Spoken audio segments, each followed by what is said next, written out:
তুমি কি কখনো ভেবেছ একজন মানুষ যিনি নিজের শরীর নাড়াতেও পারতেন না, তিনি কিভাবে গোটা মহাবিশ্বের রহস্য উন্মোচন করে ফেললেন? তার নাম স্টিফেন হকিং, একজন ব্রিটিশ বিজ্ঞানী যিনি মাত্র ২১ বছর বয়সে জানতে পারলেন তিনি আক্রান্ত ALS নামের এক ভয়ঙ্কর রোগে।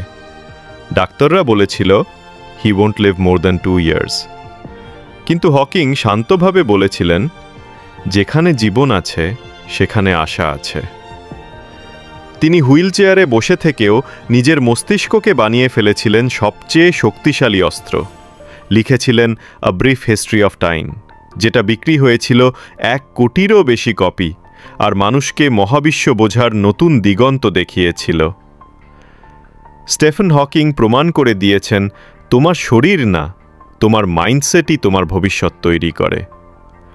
তিনি বলেছিলেন, however difficult life may seem, there is always something you can do and succeed at.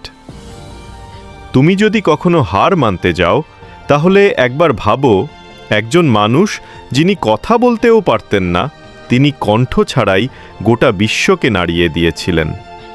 So never give up, because the only limits are the ones you set in your mind.